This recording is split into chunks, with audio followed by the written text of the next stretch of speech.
nostru există atât de multe lucruri despre care noi nici măcar nu ne adresăm întrebări.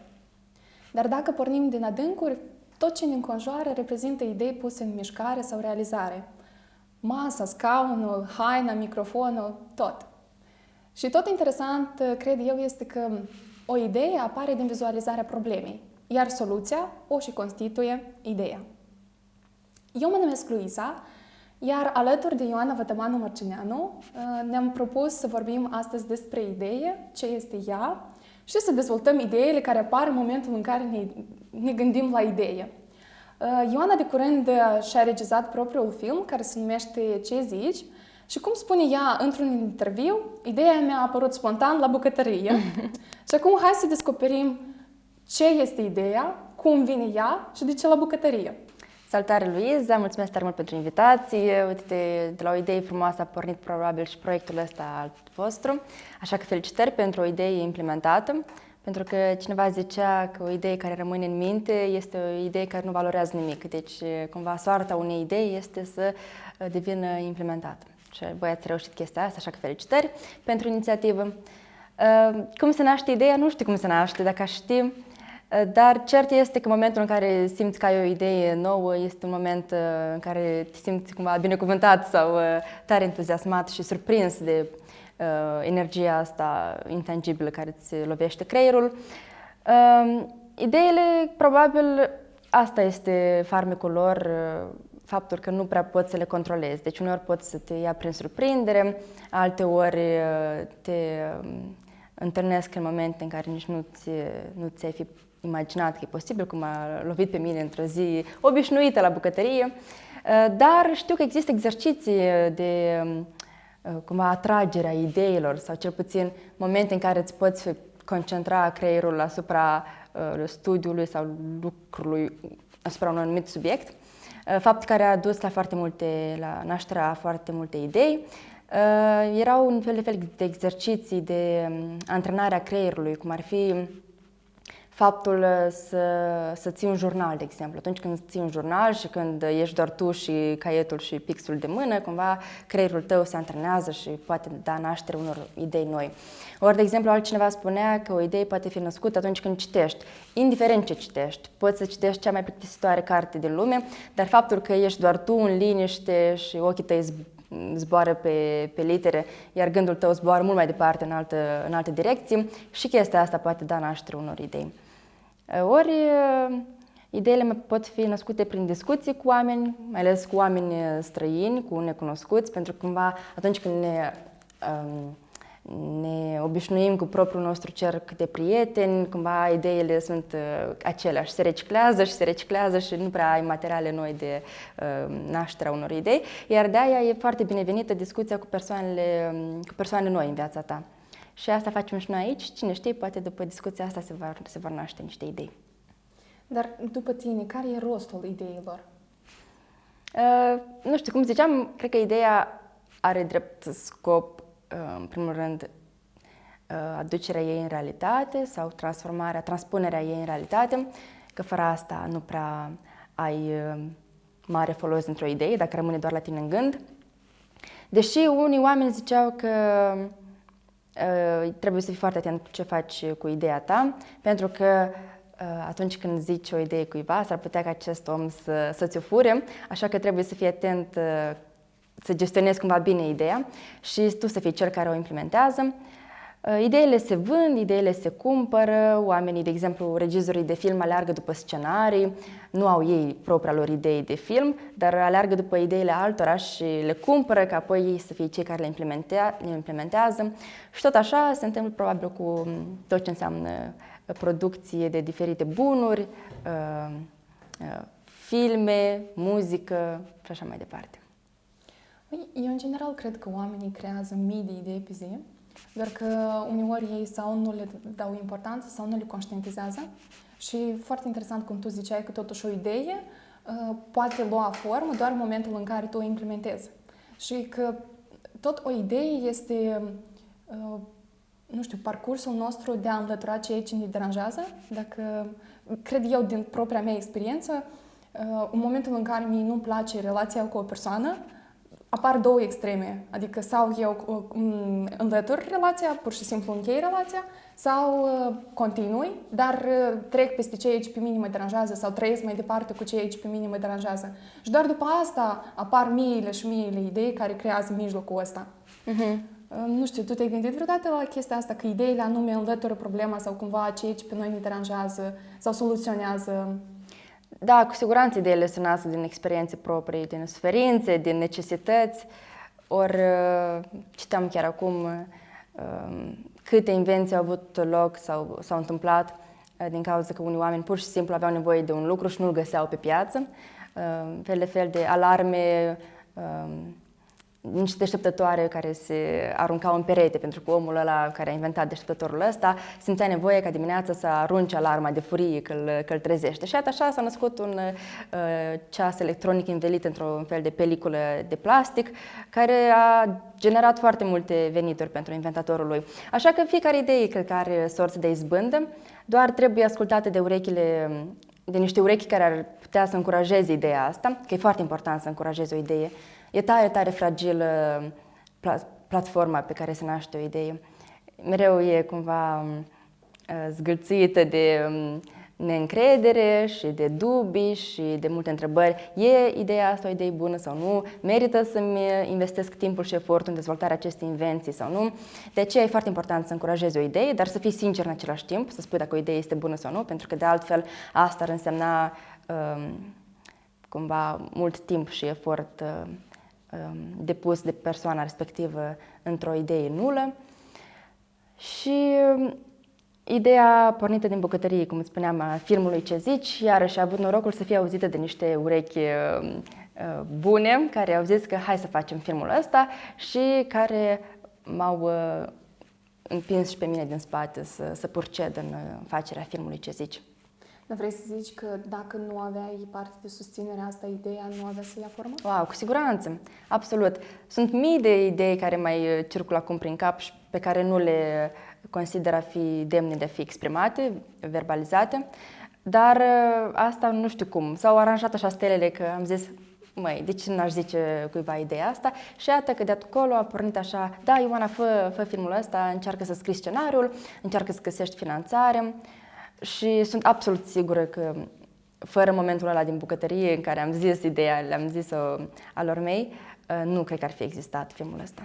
De aceea îndemn pe cei care ne privesc să nu aibă frică de a-și exprima ideile și cine știe, poate vor găsi încurajare din partea oamenilor care îi ascultă. Dar crezi că nesiguranța asta de a implementa o idee poate fi înlăturată doar prin încurajarea și susținerea care vine din exterior sau crezi că mai există și alte soluții cum am putea să trecem peste? Eu nu sunt mare expert în domeniul ăsta, dar acum mă gândesc că aș împărți în două categorii. Ar fi o neîncredere care se datorează sau care este cauzată de partea asta noastră personală, firească, emoțională, ceea ce ziceam eu că ai nevoie de validarea celor din jur, dar în același timp poate e o încredere bazată pe lipsă de informații concrete, științifice. De exemplu, cred că nesiguranța poate fi înlăturată atunci când faci un studiu bun de caz, un studiu bun de piață. Dacă, de exemplu, vrei să lansezi o invenție nouă pe piață și dacă ai niște date care îți spun că, uite, lumea ar cumpăra chestia asta sau este într-adevăr lipsă de un anumit obiect pe piață, atunci cred că astfel de studii și de date concrete, exacte, ar putea înlătura dubiile și nesiguranța inventatorului, a celui care deține ideea. Așa că, da, cred că sunt modalități de înlăturare a nesiguranței, dar cred că totul pornește de la sine și trebuie tu să fii cel care vrea să înlăture nesiguranța asta. Da, crezi că e posibil ca o idee să fie forțată? Adică cumva să te așezi la masă, să începi să scrii și ideea pur și simplu vine așa forțând.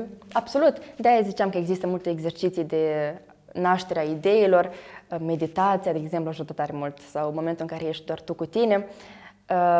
Cu siguranță sunt momente din astea în care îți forțezi ideea. Asta se întâmplă la mine, de exemplu, oricând am un deadline pentru universitate, trebuie să mă forțez, să încerc să mă așez acolo la masă și să încep să scriu și inspirația vine scriind, pofta vine mâncând, așa că e E probabil adevărat că uneori inspirația vine pe momente pe neprins de veste, dar în același timp cred că poți să o ademenești cumva. Dar crezi că sunt oameni care efectiv blochează ideile pe care le au? Adică nu le permit să iasă la suprafață? Nu știu dacă le blochează la ei în minte, că în mintea noastră nimeni nu știe ce se întâmplă. Și cred că unii oameni care par a fi lipsiți de idei, de exemplu, lipsiți de inițiativă, cred că în mintea lor au 100.000 de idei pe zi. Probabil blocajul vine atunci când trebuie să exprimi, să-ți expui cumva gândurile și ideile. Poate aici vine blocajul. Poate iarăși frica asta de a fi judecat, frica de a nu plăcea, de a primi un nu sau un vai, ce idei, n-are sorți de izbândă, nu prea cred că o să reușești cu ideea asta. Da, și iarăși, cum ziceam, e platforma asta fragilă pe care ne plimbăm când naștem o idee, de aceea, chiar dacă ideea nu e foarte bună, oricum trebuie refuzată sau trebuie comentată așa într-un mod foarte, foarte subtil și foarte atent, ca nu cumva omul ăsta să se inhibe și mai mult și să nu mai aibă curajul să-și mai exprime nicio idee niciodată. Că cine știe, poate într-o zi, într-adevăr, ideea va fi una veritabilă. De ce înseamnă pentru tine o idee realizată? Ideea pe care o poți vedea cu ochii tăi și pe care o poți, cred eu, atinge, cumva, de care se pot bucura poate și alți oameni și care nu mai rămâne doar în capul tău, dar care este împărtășită celorlalți. Sau ideea cu care tu, într-un final, ești mulțumit, care zici că, iată, ăsta e momentul la care am vrut să ajung și sunt mulțumită de asta. Măi, să știi, la mine uneori ideile se transformă în visuri și chiar o idee realizată este un vis împlinit. Absolut, da. Ori noi trebuie mereu să fugim după vise și să ne setăm scopuri cât mai înalte. Dar pentru că am vorbit despre oameni care blochează ideile, crezi că sunt oameni care au prea multe idei și nu știu să le stopeze? Da, cred că asta e fiecare dintre noi. Suntem așa, fiecare om este un generator de idei. Da, ziceam că partea proastă ar fi când o idee bună nu primește încurajarea altora, dar cred că ar fi și o parte negativă să ai o idee proastă și să fii încurajată, știi? Nu știu cât e de negativă, că oricum trăim acum într-o lume a libertății și a toleranței și până la urmă e bine să știi să-ți expui gândurile. Arta contemporană, de exemplu, se bazează pe asta, pe o idee absolut fără limite și fără reguli, care este totuși expusă la muzeu și care este încurajată și până la urmă cred, văd și în asta o frumusețe. Îi dai omului cumva libertatea să se exprime, să facă ce vrea el. Dar când mă refer la idei proaste care sunt susținute, mă refer la idei care ar putea deranja sau ar putea avea un impact negativ asupra altora. De exemplu, ar putea influența negativ sau chiar răni pe cineva. Deci ideile astea cred eu că n-ar trebui să fie cumva încurajate. Am înțeles. Dar crezi că există oameni motorași de idei, generatori de idei și alții care văd ideea și cum ea urmează să se implementeze și fac o echipă bună împreună, doar așa. Și că unuia nu-i ajunge pur și simplu siguranța asta de a implementa ideea și celuilalt nu-i ajunge creativitatea asta de a lua amplare sau a naște o idee. Da, probabil de asta există mai multe profesii, mai multe meserii, ca fiecare să-și aleagă domeniul în care activează bine și de aia lucrul în echipă e un lucru care are mai mari șanse să aibă succes, cred eu.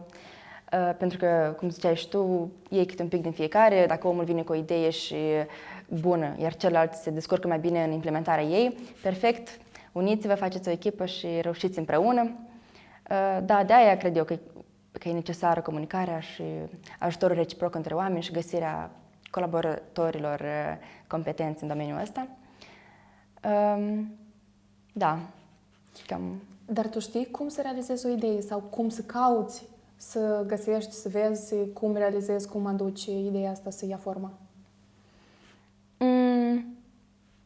În primul rând, Cred eu că găsirea ideii este cea mai plăcută și cea mai ușoară parte din tot procesul ăsta. Abia după aia începe partea dificilă, când trebuie să te pui pe treabă și să materializezi ideea. De exemplu, căutarea finanțării. O să zic din propria perspectivă, din perspectiva filmului Ce zici, din crearea lui.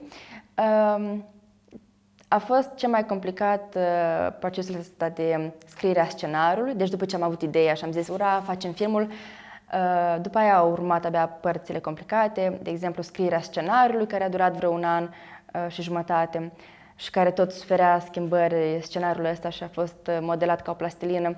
După aia a pornit partea complicată de alegerea actorilor, pentru că toată acțiunea din filmul Ce zici are loc într-o mașină.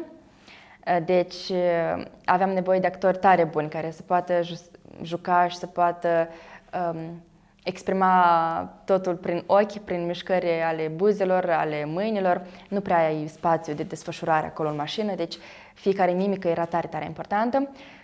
După aia a fost complicată, poate ar fi fost complicată, dar am avut mare noroc în găsirea finanțării și pe calea asta vreau să mulțumesc încă o dată Uniunii Europene, care a acordat bani în cadrul proiectului măsuri de promovare a încrederii implementate de PNUD. De la ei am obținut materiale de construcție pentru film. După asta a urmat partea de preproducție, ceea ce înseamnă facerea storyboard-ului. Adică te gândești la fiecare cadru, cum vrei să arate cadrul, cum vrei să fie filmat, din ce perspectivă, dacă vrei un close-up, dacă vrei un tilt, dacă vrei o altă mișcare a camerei. După aia a urmat partea de filmare propriu-zisă, ne-am aflat acolo pe platou și iarăși a fost complicat, câteva zile de filmare pe caniculă cu toată echipa acolo pe platou. O să mai povestesc despre asta mai detaliat mai târziu. Și după aia, într-un final, partea cea mai complicată după mine, postproducția, când ai 4-5 ore de material și trebuie să le tai pe toate și să le scurtezi la doar 20 de minute de film. Și după aia urmează și colorizarea, postproducția sunetului. Ori pentru mine cel mai complicat a fost într-adevăr vizualizarea ideii mele, pentru că aveam totul în cap și cumva în capul meu timp de 1 an și jumătate cât scriam scenariul, poate uneori actorii erau poziționați altfel, poate uneori mașina trebuia să aibă o altă viteză, poate, nu știu, copacii din prejurere ar fi trebuit să fie alții. Și după aia când cumva vezi ce s-a filmat și cum s-a filmat, trebuie să-ți readaptezi toate imaginile din capul tău și să uiți de ceea ce aveai în cap tu la scenariu, cumva imaginile tale, și să te obișnuiești cu, iată, produsul final pe care îl găsim, pe care l-am obținut. Da, ideea inițială a filmului și forma în care ea totuși a evoluat, e aceea sau totuși complet diferită sau totuși există careva tangențe? Tare bună întrebare. Am primit întrebarea asta și la una dintre proiecții și atunci m-am blocat. Chiar nu țineam minte cum era inițial ideea mea, pentru că au trecut atâtea luni, atâtea zile de zbucium din ăsta creativ și prima variantă a scenariului a trecut prin atâtea filtre și atâtea remodelări că am și uitat cum arăta prima variantă a scenariului. Cert este că știam de la început, de la prima zi în care am simțit ideea asta, am pornit cumva de la finalul filmului, știam cum vreau să se termine. După aia ce urma să fie la început și în mijlocul filmului, nu aveam nicio cea mai vagă idee și iată, probabil asta a fost partea care a suferit cele mai multe schimbări, dar ideea de bază, finalul filmului, l-aveam de la început. Cu siguranță ideea și produsul final diferă tare, tare mult, dar cred eu că totuși ceea ce au în comun este finalul filmului și asta este probabil cereșica de pe torta filmului.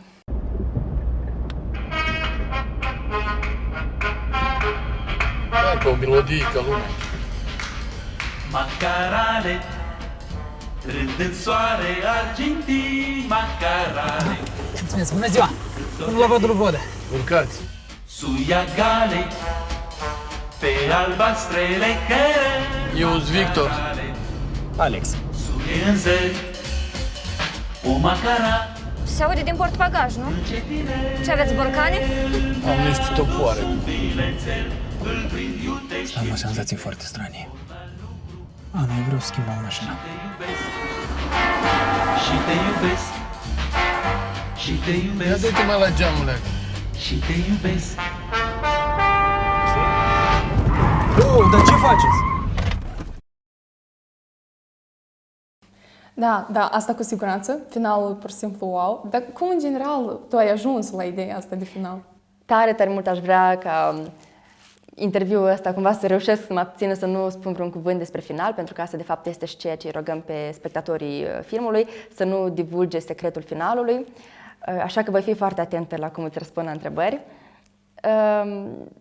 Este cert că nu este o experiență personală, deci nu s-a întâmplat chestia asta în realitate, nu e bazată pe realitate, e doar o situație adusă la o extremă, ironizată până la culme. Da, cam chestia asta aș putea să o spun despre idee. Acolo există multe subiecte pe care am încercat să le ating, de exemplu, diferența dintre generații sau cum se comportă o persoană în situații limită, ori cum poate fi schimbată perspectiva sau percepția omului după două vizionări. De aia am venit cu un experiment. Filmul ăsta a fost proiectat de 2 ori în cadrul aceleiași sesiuni.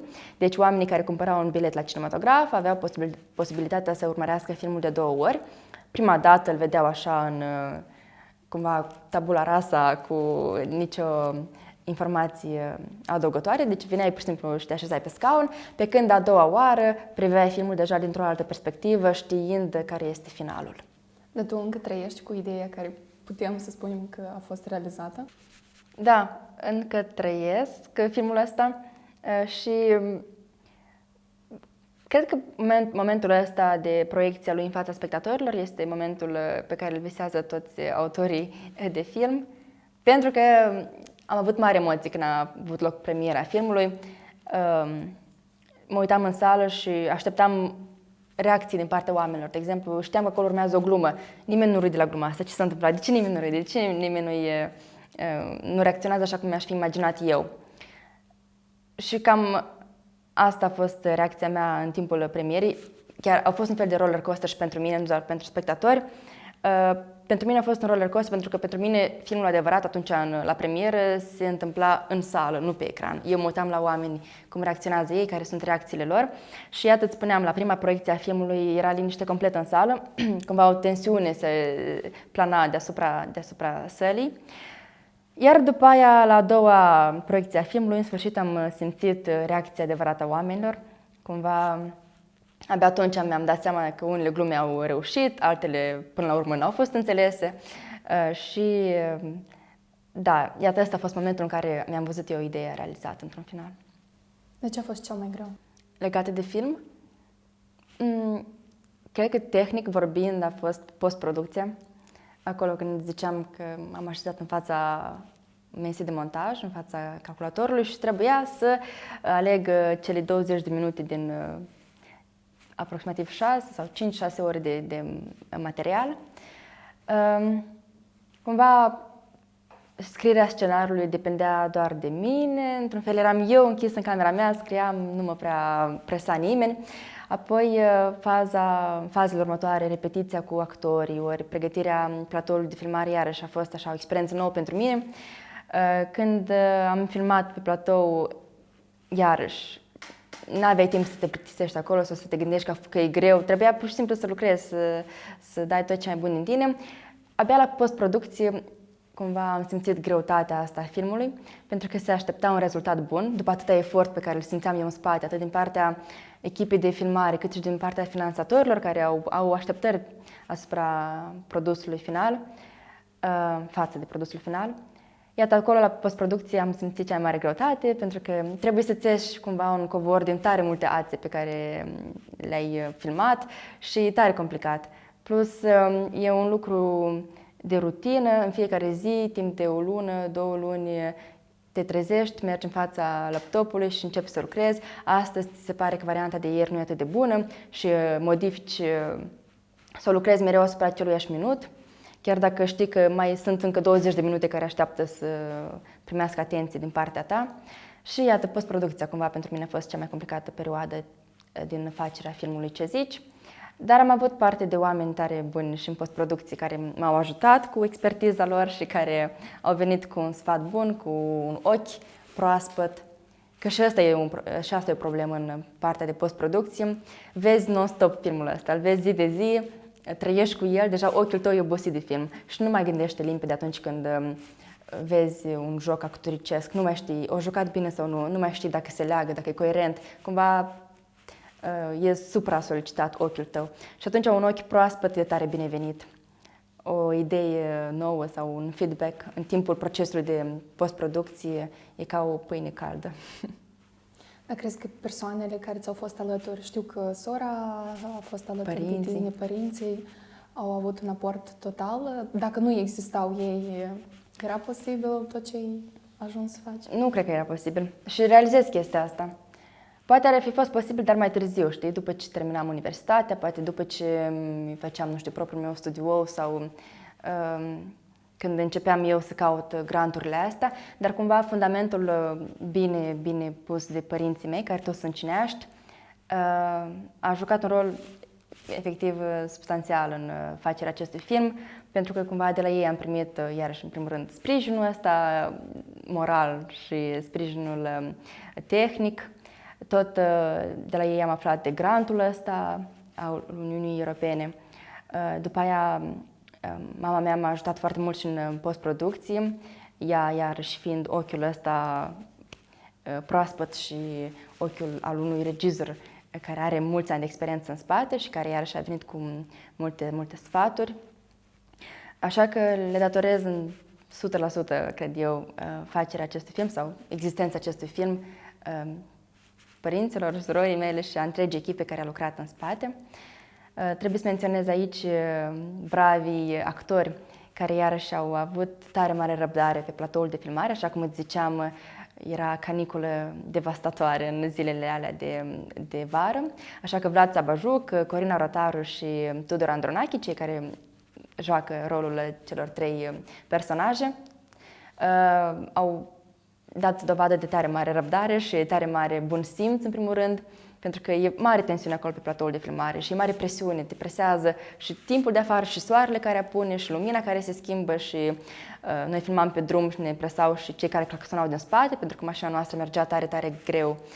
Aveam plasate tare multe camere din toate părțile și mergeam cu vreo 30 de km pe oră. Bineînțeles, în spatele nostru se forma deja coadă, așa că îi mulțumesc întregii echipe care a avut răbdare și bun simț și cumva bunăvoință să participe la acest film și să-și pună umărul la ceea ce avem acum în final, filmul Ce zici.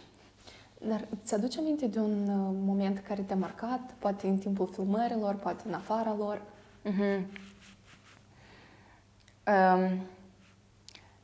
Probabil cel mai complicat moment de pe platoul de filmare a avut loc în ultima zi, în ultima seară, de fapt, atunci când trebuia să încheiem, să punem punctul ultimei scene. E bine, era o scenă tare complicată, care până la urmă, secret, dar nu a mai ajuns în film, n-a mai avut loc în film, chiar dacă am filmat-o.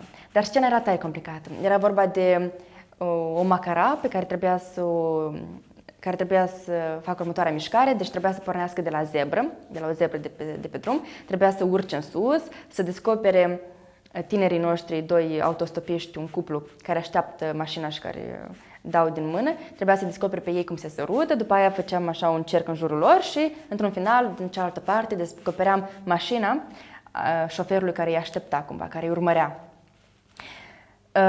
Și ca să filmăm chestia asta, am chemat poliția din raionul Hâncești și Cimișlia. Ei au fost cumva cei care au oprit circulația drumului pe un sector de vreo 200 de metri.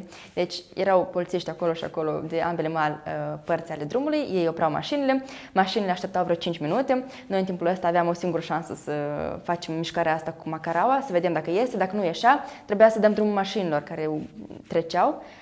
Și după aia iarăși opream. Deci am avut în total vreo 10-20 de încercări, dar iarăși aveam și presiunea poliției care deja trebuia să plece înapoi la lucru. După aia soarele apunea și se schimba de fiecare dată umbra personajelor. Și după aia vântul și mișcarea unei macarale e foarte complicată. Trebuie să dai dovadă de tare multă dibăcie și îndemânare ca să nu se clatine, cumva să ai o mișcare lină. Și într-un final am obținut câteva duble bune, dar la masa de montaj am revăzut dublele alea, plus am avut și o mică problemă cu racordul, deci nu era racord dintre niște cadre, fapt pentru care, într-un final, ne-a dus să aruncăm la gunoi această scenă și producătorul a fost tare dezamăgit pentru că s-a depus multă muncă în filmarea acestui cadru, dar, într-un final, asta este o altă lecție pe care trebuie să învățăm. Nu trebuie să ne fie frică la un film să aruncăm niște cadre la gunoi, chiar dacă am muncit foarte mult pentru ele, pentru că un cadru pus așa cu deasula într-un film ar putea strica totul. Așa că uneori e mai bine să renunți decât să continui cu un cadru care nu și are locul acolo. Și apropo, pentru că sunt student la economie, o să aduc aici și un termen din economie, cel puțin în engleză. Termenul ăsta se numește sunk cost fallacy și zice exact despre treaba asta, că atunci când investești o anumită cantitate de bani sau efort într-un produs, chestia asta nu trebuie să fie un factor de decizie asupra sorții acestui produs mai departe. Deci deciziile tale nu trebuie să fie bazate pe efortul și banii pe care i-ai investit anterior. Așa că oricând trebuie să fii cumva gata să te oprești, pentru că mai departe, cine știe, poate investești și mai mult și într-un final produsul ăsta nu mai are niciun sors de izbândă și nu mai are niciun succes. Așa că, da, uneori e bine să știm să aruncăm la gunoi sau să ne oprim sau să nu mai investim în ceva care știm că nu o să aibă succes. Pentru că eu am privit filmul tău și mi-a atras atenția totuși macaraua și melodia macarale. Inițial știai că vrei să faci asta sau cum ai ajuns? Care este simbolul ascuns? La macara, da? Da. Melodia o știam de la început și a fost frumoasă coincidența că am reușit să obținem și drepturile de autor a melodiei și versurile se pliau perfect pe scenariu. Macaraua, iarăși o să fiu foarte atentă să nu divulg finalul filmului, dar macaraua, da, am găsit așa ca un fel de simbol pe care îl poți privi din două perspective. Deci, actorul sau personajul filmului, hai să zic de la început, ce se întâmplă în filmul ăla? În film, deci, avem parte de doi autostopiști, un cuplu, de fapt, o fată și un băiat, care vor să meargă de la Chișinău spre Grigoriopol și opresc o mașină care este condusă de un șofer. Șoferul este destul de dubios prin mișcările pe care le face, prin cuvintele sau întrebările pe care le pune. Destul de îndrăznețe sunt întrebările astea venite din partea unui străin și într-un final tensiunea crește. Iar acest șofer are o profesie, el este macaragiu. Profesia asta a fost aleasă din două motive. Unul, pentru că macaragiu cumva este un om care stă mereu deasupra noastră și ne urmărește. La propriu. Chestia asta se întâmplă chiar când ieșim noi pe stradă. Cine știe dacă acum ne urmărește cineva din Macara. Așa că undeva, când suntem în mijlocul unui oraș unde se construiește mult și sunt multe macarale, nu prea putem să avem parte de intimitate totală, pentru că oricând am putea fi urmăriți de macaragiul ăla. Așa că profesia asta a jucat bine din perspectiva omului care ne urmărește, unui potențial criminal, obsedat, cine știe, a unui om care și-a pus cumva planuri în minte și a urmărit niște persoane de mai mult timp și iată, acum a zis să îi cunoască și să ia cu mașina. Și a doua perspectivă este perspectiva pe care nu o pot divulga, din păcate, pentru că asta este secretul filmului, dar după ce priviți filmul și după ce aflați finalul, cred că o să înțelegeți și cea de-a doua perspectivă a macaragiului și a simbolului de macarale. Crezi că există idei care totuși rămân create de suflet și altele de minte? Da, absolut. Unele idei sunt create doar pentru a aduce profit, de exemplu, altele sunt create pentru a aduce satisfacție morală, spirituală. Dau propriul meu exemplu. Eu, fiind student la economie, uneori nu mă regăsesc tare mult în ceea ce învăț acolo, așa că am nevoie de idei care să-mi vină strict pentru a trece următorul examen sau pentru a trece proiectul respectiv. Astea sunt, cred eu, idei create de minte, iar ideile create de suflet sunt alea pe care nu le faci pentru pentru un scop știut inițial. Ideile astea care îți vin așa, îți zboară prin minte când te plimbi sau când vorbești cu cineva și care, iată, ajung la tine în cap pe cărări necunoscute. Dar la moment ai vreo idee care de-abia așteaptă să fie implementată? Nu știu dacă am idei care ar putea fi implementate curând sau, așa cum ziceai și tu, probabil, ideile mele acum sunt niște vise și visez. Chiar zilele astea mă gândeam la un nou vis. Mă gândeam ce de fain ar fi dacă aș întâmpina anul nou în Tokyo. După aia aș zbura repede cu avionul până în Los Angeles și de acolo aș întâmpina iarăși anul nou, pentru că cumva diferența de timp de 17 ore îți permite să întâmpini de 2 ore anul nou. Și ăsta e un nou vis al meu. Iarăși nu știu dacă e o idee, dar e un vis. Dar idei din astea de proiecte, cu siguranță se coc acum în capul meu și mă tem că nu aș vrea să le verbalizez acum, să le vociferez, pentru că, cine știe, poate îmi furați voi ideile. Glumesc. Sau, nu știu, mă mai gândesc că o să zic că ideile pe care le am doar în momentul în care o să fiu sigur că o să le fac mai departe, că de altfel ar fi păcat să promit ceva și într-un final să nu izbutesc. Dar eu, în general, te văd ca o persoană extrem de creativă. Cum crezi că, în general, s-a născut creativitatea asta sau s-a educat în tine creativitatea? Mulțumesc tare mult pentru compliment. Cred că fiecare dintre noi este o persoană tare creativă și trebuie cumva să-și dea frâul liber creativității. Cred că tot pornește din familie, din educația de acasă. Părintele trebuie să îi ofere copilului libertatea să se joace, să viseze, să vorbească cu oameni mari, pentru că uneori simt chestia asta, de exemplu la mesele de sărbătoare, cumva copilul nu prea are loc să-și spună și el opinia sau este perceput ca un copil mic. Pe când creativitatea se naște și din încrederea celor din jur, iarăși din curajul ăsta și încurajarea și sprijinul pe care îl primim noi din partea maturilor. Și da, cred că creativitatea se poate cultiva așa, precum se cultivă o semință, o pui acolo și ea după aia dă roade. Și se poate lucra asupra creativității și pe cont propriu, cum ziceam, cu exerciții, de exemplu, sau meditații, sau pur și simplu tu acceptându-te pe tine și acceptându-ți ideile și fiind cumva conștient și mulțumit de ele. Au existat idei care au fost oprite? Da, absolut. Și nu doar de către tine. Vai, da. Asta cred că este soarta 90% dintre idei. Să rămână acolo doar la noi.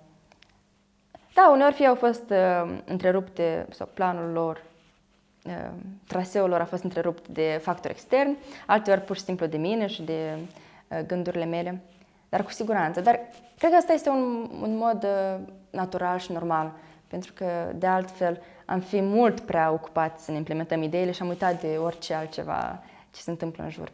Așa că trebuie să filtrăm și noi ideile pe care le avem și să le alegem pe cele mai bune doar. Ioana, îți mulțumesc extrem de mult pentru, nu știu, că ești alături de noi, că ai fost atât de deschisă despre a vorbi despre subiect și totodată noi avem o mică tradiție de a întreba invitații, persoanele care vin la noi, un film, o carte, un videoclip și o melodie care definesc lumea lor. Oh, vai! Mulțumesc tare mult pentru invitație, în primul rând. Acum cu filmul, o să fie, ai zis, un film care definește lumea mea. Și lumea mea acum, cu siguranță, s-a schimbat tare mult după filmul Ce zici. Așa că cred că aș numi aici filmul Ce zici, chiar dacă nu este destul de modest din partea mea, dar e sincer. O carte care a schimbat lumea mea. M-aș gândi aici la... Cred că, iarăși, o să aleg aici o carte de poezii. M-ai întrebat ce ar schimba lumea mea și probabil lumea mea a fost schimbată de cartea de poezie a bunelului meu, Ion Vatamanu. Nu știu dacă am reușit să intru în esența poeziilor lui, dar cel puțin cu siguranță m-a schimbat și mi-a schimbat cumva imaginea sau mi-a refortificat imaginea rădăcinilor mele și a strămoșilor mei și a străbunilor mei, pentru că eu n-am reușit să-l cunosc pe bunelul meu, pe Ion Vatamanu, dar iată, prin cărțile lui am reușit să-mi remodelez cumva imaginea genezei mele. Și muzică. O muzică care mi-a schimbat lumea. Nu știu.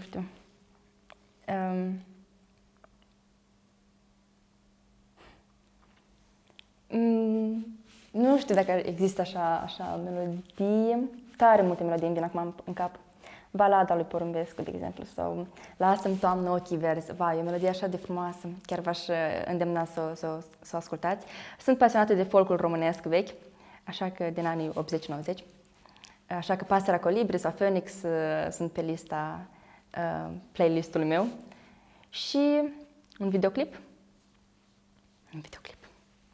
Ce misiuni complicate. Întrebați-mă orice, întrebați-mă teorii matematice, nu îmi dați așa întrebări. Videoclip. Ok, primul care îmi vine în minte e cel mai recent videoclip pe care l-am văzut și care am zis că îmi place foarte mult. Îmi place foarte mult și melodia și versurile și totul. E vorba de videoclipul celor de la Zdob și Zdub și frații Advahov, Trânulețul. Tare simpatic melodia, așa că vă îndemn să ascultați. Și vine așa ca o surpriză plăcută pe suflet. Și mai avem încă o mică tradiție de a ruga invitații să ne lasă o scrisoare care urmează să fie citită peste un an. Și foarte posibil formatul nu va mai exista sau dacă va exista, oricum scrisoarea va fi citită. Cumva ca să lăsăm amintirea oamenilor care au trecut aici și care au fost alături de noi. Iar pentru tine, drag omuleț, mulțumesc că ai fost alături de noi până acum. Am o întrebare, pentru că cred eu, întrebările sunt cele care pornesc procesul nostru în a ne descoperi. Și întrebarea de azi este: cine ești tu atunci când identifici o idee? Mulțumesc foarte mult, încă o dată, te cuprind cu drag și până data viitoare!